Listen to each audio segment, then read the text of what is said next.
Welcome student. आज की online class में आपका स्वागत है।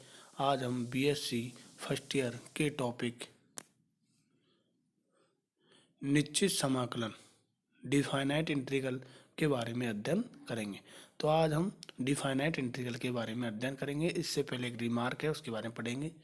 यदि समाकल इंटीग्रेड अदिश बिंदु अदिश हो तो समाकल का चरांक भी अदिश होता है।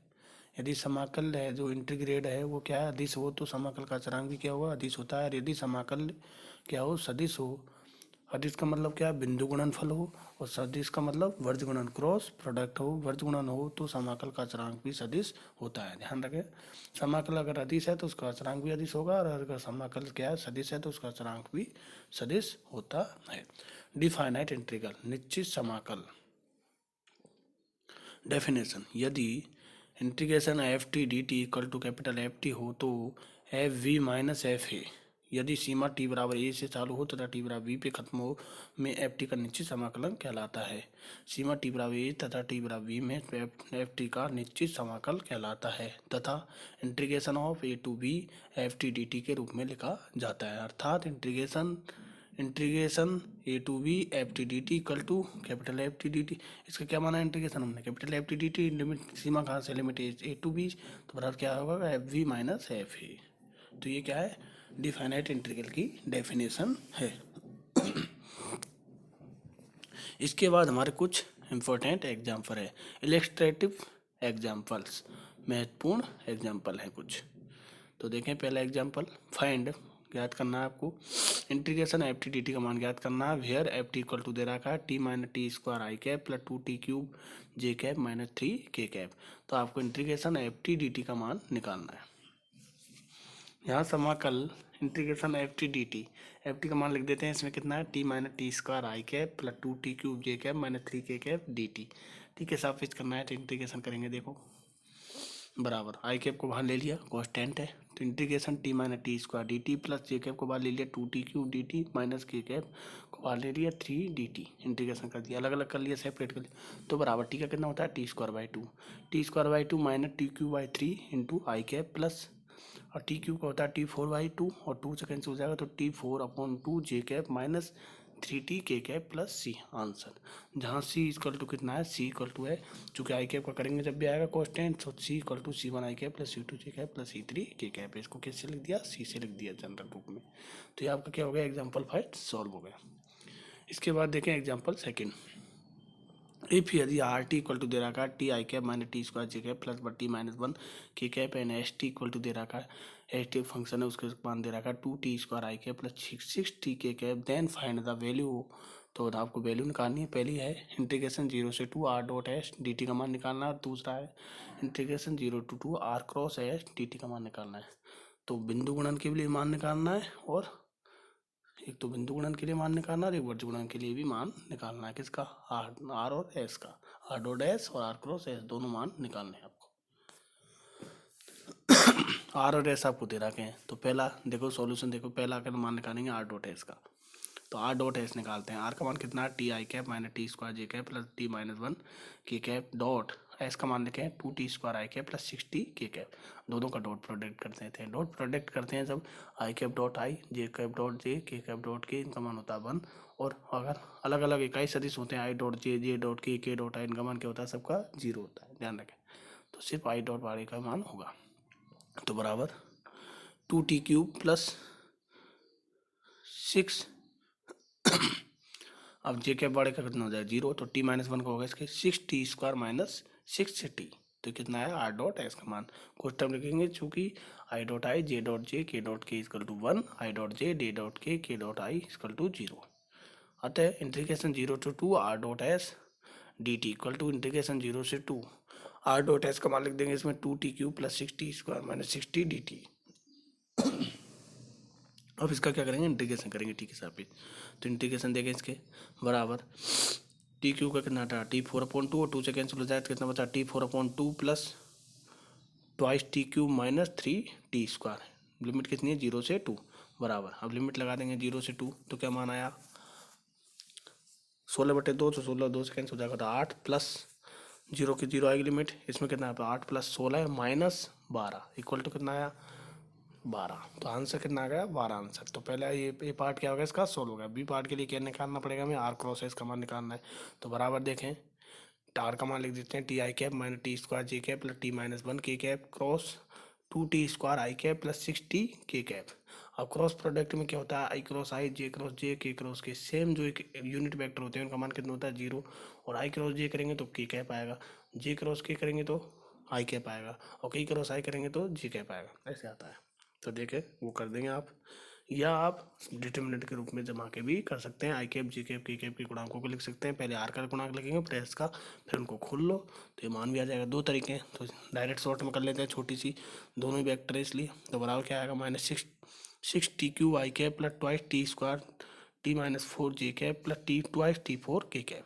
अतः इंटीग्रेशन 0 से 2 आर क्रॉस है डी टी बराबर क्या होगा, इंटीग्रेशन 0 से 2 आर क्रॉस एस का मान लिख देते हैं, फिर उसका क्या करेंगे इंटीग्रेशन करेंगे। तो आर क्रॉस एस का मान क्या है -6 टी क्यूब आई कैप प्लस ट्वाइस कॉमन ले लिया और टी को इसमें मल्टीप्लाई कर दिया, तो t cube minus 4 t square j cap plus twice t 4 k cap d T बराबर। अब टी क्यूब का कितना होता है T4/2, T4/4 तो कैंसिल हो जाएगा, तो माइनस कॉमन ले लिया 3/2 T4 0 से 2 इंटीग्रेशन आई कैप प्लस T4/2 -8 T3/3 0 से 2 integration j cap plus twice T5/5 integration किसी में कितने 0 से 2 के कैप बराबर।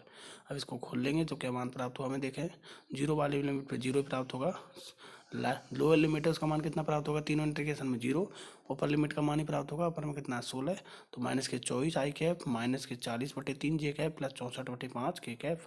ये क्या गया सेकंड पार्ट का भी आंसर आ गया। तो दोनों पार्टों को हमने क्या कर दिया सॉल्व कर दिया। इसके बाद अगला एग्जाम्पल है एग्जाम्पल नंबर 4। ये भी बहुत इंपॉर्टेंट एग्जाम्पल है, ध्यान रखें। If r t equal to दे रखा twice i cap minus j cap plus twice k cap when t equal to कितना 2 और बराबर 4 i cap minus twice j cap plus 3 k cap when t equal to 3 है। तो so that, तो show का नाम है इंटीग्रेशन, किसी में दे रखा ट्वाइस से 2 से 3 are dot D R upon D T, फिर इसका किसके साथ में करना है टी के साथ, डी टी इक्वल टू 10, ये आपको मान निकालना है। तो समाकलन के मानक सूत्रों से, समाकलन के हमने मानक सूत्र बताया आपको, जो महत्वपूर्ण सूत्र पढ़ाया था जब मैंने आपको। तो integration are dot D R upon D T का टी के साथ डी टी के सापेक्ष करेंगे तो बराबर कितना होता है R² / 2 प्लस सी, डायरेक्ट मान होता है इसका R² / 2 प्लस सी। तो इसका निकाल लेंगे हम R² / 2। तो इसलिए सीमा कितनी है ट्वाइस 2 से 3 है, तो इंटीग्रेशन ट्वाइस से 2 से 3 सीमा लग दी r dot D R upon D t, इनका डी टी के सापेक्ष करा बराबर R² / 2 की सीमा किससे लगा दी 2 से 3 तक, तो बराबर 1/2 तो कांस्टेंट है तो कॉमन आ गया। तो आर स्क्वायर का मान लिखेंगे जब आर टी इक्वल टू कितना हो 3 हो, और माइनस आर स्क्वायर का मान लिखेंगे जब टी इक्वल टू कितना हो 2 हो। तब टी इक्वल टू 3 है तब मान कितना है, टी इक्वल टू 3 है जब मान है 4 आई कैप माइनस आर का मान है 4 i cap minus twice j cap plus 3 k cap. तो आर स्क्वायर निकालेंगे तो कैसे निकलेगा आर डॉट आर निकालेंगे तो 4 i cap minus twice j cap plus 3 k cap dot 4 i cap minus twice j cap plus 3 k cap.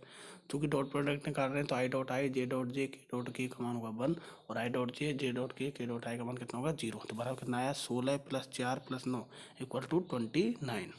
इसी प्रकार पुनः जब टी इक्वल टू कितना हो 2 हो तो आर का मान कितना दे रखा है twice i cap minus j cap plus twice k cap.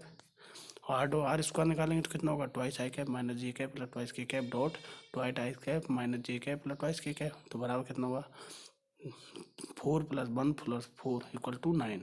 तो इक्वेशन 2 से निकाल लिया आर स्क्वायर का मान जब टी इक्वल टू 3 है जब आया 29, और आर स्क्वायर का मान निकाल लिया 9 जब टी इक्वल टू कितना है 2 है। आते हैं इक्वेशन नंबर 1 से लिखेंगे इंटीग्रेशन 2 से 3 are dot D R upon D T into T के साथ डी टी के सापेक्ष बराबर कितना है 1/2 आर स्क्वायर का मान जब टी इक्वल टू 3 है तो कितना है 29 माइनस आर स्क्वायर का मान जब टी इक्वल टू कितना है 2 है तो कितना है 9 है। तो 29 में से 9 गए तो कितना बचे 20, तो 20/2 बराबर कितना आया 10। तो बराबर कितना आएगा 10, और हमें यही प्रूफ करना है कि इसका मान कितना निकालना है 10। तो ये आपका एग्जाम्पल क्या हो गया प्रूफ हो गया। इसके बाद हमारा नेक्स्ट एग्जाम्पल है इंटीग्रेट, समाकलन कीजिए d2r upon D T square equal to -n² r। इसका हमें क्या करना है समाकलन करना है। चूँकि राइट हैंड साइड सॉल्यूशन देखें, चूँकि राइट हैंड साइड में r डॉट r और r कॉमा टी के पदों में ज्ञात नहीं आता, इसका समाकलन नहीं किया जा सकता। चूंकि आर है वो टी के पदों में नहीं है, चूंकि टी के सापेक्ष ही करेंगे हम, टी के पदों में नहीं आता, इसका समाकलन नहीं किया जा सकता। दोनों पक्षों को twice D R upon D t से अधिक गुणा करने पर, तो twice D R upon D T dot D two are upon D T square equal to minus k twice n square r dot D R upon D t. अब दोनों पक्षों का टी के सापेक्ष समाकलन करने पर, तो इंटीग्रेशन करेंगे टी के सापेक्ष twice D R upon D T dot D two are upon D T square D T equal to minus K N square, तो कॉमन ले लिया, तो integration twice R dot D R upon D T into D T.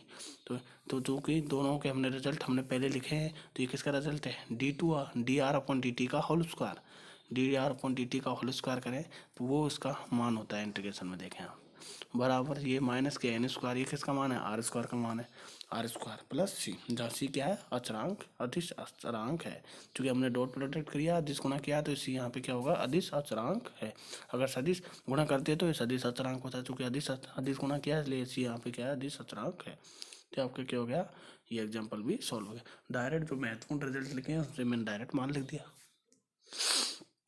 इसके बाद जो last example है आज आपका, ये है the acceleration of a particle at any time t greater than equal to 0 is given by, किसी समय t greater than equal to 0 पर एक कण का त्वरण निम्न प्रकार दिया हुआ है, equal to D B upon D T equal to 12 cos 2t I cap minus 8 sin 2t J cap plus 16t K cap. यदि t बराबर 0 पर वेग तथा प्रतिस्थापन r शून्य हो तो किसी समय पर b तथा r ज्ञात कीजिए।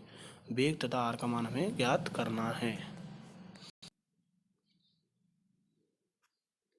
वेग तथा आर का मान, स्थिति सदिश का मान आपको ज्ञात करना है। तो सॉल्यूशन देखें, प्रश्नानुसार d B upon D t आपको दे रखा है, त्वरण दे रखा है, बराबर कितना दे रखा है, 12 cos 2t आई कैप माइनस 8 sin 2t जे cap plus 16t K cap. तब हमें जो वो दे रखा है, क्या नाम दे रखा है, त्वरण दे रखा है। अब इसका क्या करते हैं, इंटीग्रेशन कर देते हैं, किसके सापेक्ष, टी के सापेक्ष, समाकलन करने पर किसके सापेक्ष, टी के सापेक्ष। तो बी इक्वल टू कितना आ गया, आई कैप बाहर ले लिया, 12 cos 2t d t minus j cap integration 8 sin 2t d t plus k cap बाहर ले लिया, इंटीग्रेशन 16t डी टी।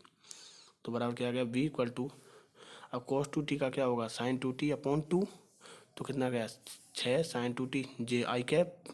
अब sin 2t का कितना होगा, माइनस के cos 2t अपॉन 2, तो प्लस हो जाएगा, प्लस 4 cos 2t जे कैप प्लस टी का हो गया टी स्क्वायर अपॉन 2, तो 8 टी स्क्वायर के कैप प्लस सी।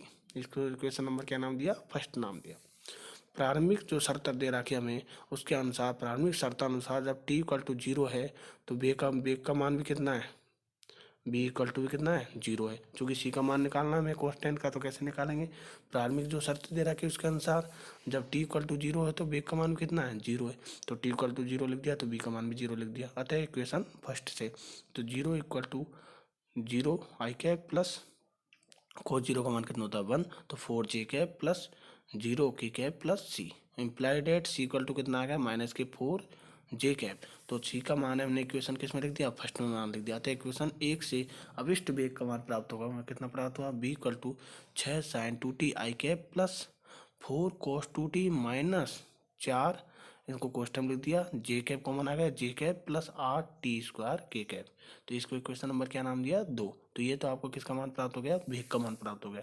अब हमें किसका मान निकालना है, स्थिति सदिश आर का मान निकालना है। क्योंकि वेग है वो होता है बी इक्वल टू होता है d are upon D T, तो इसका बी इक्वल टू कितना होता है, d are upon D T होता है। तो इसका भी हमने किसका कर दिया, टी के सापेक्ष समाकलन करने पर। पुनः दोबारा समाकलन कर लेते हैं, किसके सापेक्ष, टी के सापेक्ष। पुनः इसके एक का क्या करते हैं, समाकलन कर देते हैं इसका दोबारा। पुनः जो एक इक्वेशन दे रहा है, इक्वेशन नंबर 1, इसका नहीं करेंगे हम चूंकि है तो हमने किसका मान निकाला है, वेग का मान निकाल दिया। ये कह रहा था कि जब कंडीशन लगाई है उसके बाद हमने क्या प्रारंभिक शर्त लगाई, उसके बाद हमने वेग का मान निकाला, इक्वेशन नंबर 2 का मान निकाल दिया। तो ये वेग का मान प्राप्त हो गया। अब हमें स्थिति सदिश का मान निकालना है, तो इक्वेशन फर्स्ट का पुनः टी के सापेक्ष समाकलन करने पर पुनः एक का समाकलन कर देते हो, तो आर वेक्टर बराबर कितना प्राप्त हो गया, आई कैप बाहर ले लेंगे, तो 6 sin 2t आई कैप प्लस जे कैप बाहर ले लेंगे, 4 cos 2t जे कैप प्लस के कैप बाहर ले लेंगे, 8 टी स्क्वायर के कैप प्लस ये हो गया। ये क्या कर दिया, ये आपका हो गया यहाँ तक। इसके बाद देखें, जो सी है कांस्टेंट है, अगला कांस्टेंट आएगा, उससे कोई मतलब नहीं है। तो आर वेक्टर बराबर आ गया अब साइन टू टी का होगा minus cos two T upon 2, तो माइनस के 3 cos two t i cap plus cosine two T का होगा माइनस के कोस टू टी अपॉन 2, तो माइनस के 3 cos two t i cap plus, अब इसके बाद आएगा हमारा इसका कोस टू टी माइनस 1 का। अब कोस टू टी माइनस 1 का करेंगे है ना, कोस टू टी माइनस 1 का, इसका किया हमने तो ना 4j कैप वाले का, इसका ही कर लिया, इक्वेशन नंबर 2 का कर दिया समाकलन, ठीक है, इक्वेशन नंबर 2 का कर दिया, तो 4 कॉमन ले लिया, तो क्या बचा, अब इसका कोस टू टी का होगा sine two T, cos two T का क्या हो गया sine two T upon 2, sine two T upon 2, 2 को कॉमन ले तो कैंसिल होगा, तो 2 into sine two T minus, अब क्या आ गया डी टी का कितना हो गया टी हो गया, और टी को 2 को इसमें मल्टीप्लाई कर दिया तो माइनस के 2t जे कैप प्लस 8 के कैप तो बाहर आ गया, टी स्क्वायर का होगा टी क्यूब अपॉन 3, तो 8 अपॉन 3 8/3 टी क्यूब की कैप प्लस डी, नया क्वेश्चन क्या आ गया डी आ गया। अब डी जो नया क्वेश्चन है इसका मान हमें निकालना है, तो प्रारंभिक शर्तानुसार जब t इक्वल टू 0 है तो r वेक्टर का मान कितना है 0, कह रहा है वेग v तथा प्रतिस्थापन r क्या है 0 होते हैं जब t इक्वल टू 0, तो प्रारंभिक शर्तानुसार जब t इक्वल टू 0 है तो चूंकि हमने r वेक्टर का मान निकालने के लिए जो इक्वेशन नंबर 2 है उसका t के सापेक्ष क्या कर दिया समाकलन कर दिया। जब टी इक्वल टू 0 होता है आर वेक्टर का मान कितना 0 होता आता है, और 0 इक्वल टू माइनस के कोस 0 होता है 1, तो माइनस के 3 I cap plus 0 J cap plus 0 K cap plus D, तो implied that D equal to कितना आ गया 3 आई कैप। अतः इक्वेशन 3 से अभिष्ट प्रतिस्थापन करने पर, इक्वेशन 3 में डी का मान लिखने पर, तो इक्वेशन 3 से मान क्या प्राप्त हुआ r vector equal to minus के 3 कोस 2t आई cap plus twice sine 2t minus 2t जे cap plus 8/3 t cube k cap plus d का मान कितना 3 आई कैप, तो आई कैप कॉमन ले लेंगे इसको एक साथ लिख देंगे और 3 भी कॉमन आ जाएगा, तो बराबर 3 1 माइनस कोस 2t आई कैप प्लस 2 भी कॉमन है साइन 2t माइनस 2t जे cap plus 8/3 t cube k cap, तो ये किसका मान आ गया आर वेक्टर का मान भी आपको प्राप्त हो गया, तो बी का और आर का दोनों का मान आपको प्राप्त हो गया। तो प्यारे विद्यार्थियों आज मैंने आपको सबसे पहले निश्चित समाकलन की डेफिनेशन के बारे में बताया। मैंने बताया कि निश्चित समाकलन की डेफिनेशन क्या होती है। निश्चित समाकलन में इंटीग्रेशन होता है, उसमें लोअर लिमिट और अपर लिमिट 2 लिमिट लग जाती है, फिर हम उसका इंटीग्रेशन करते हैं, फिर लिमिट का मान लिखते हैं और हमें जो समाकलन है उसका मान प्राप्त हो जाता है। उसके बाद मैंने कुछ एग्जाम्पल्स के बारे में पढ़ाया जो भी एग्जाम्पल मैंने पढ़ाए हैं वो बहुत ही महत्वपूर्ण एग्जाम्पल है, इन्हें आप बड़े ध्यान से पढ़ें तथा इन एग्जाम्पलों पर बेस्ड कुछ एग्जाम्पल आपकी बुक में दे रखे हैं उन्हें भी आप सॉल्व करें। जब इन एग्जाम्पलों को आप पढ़ोगे और इन्हें सॉल्व करोगे तो ऐसे ही एज इट इज एग्जाम्पल आपकी बुक में दे रखे हैं उन्हें आप सॉल्व करें तथा अगली क्लास में हम कुछ नए टॉपिकों के बारे में चर्चा करेंगे। Okay student.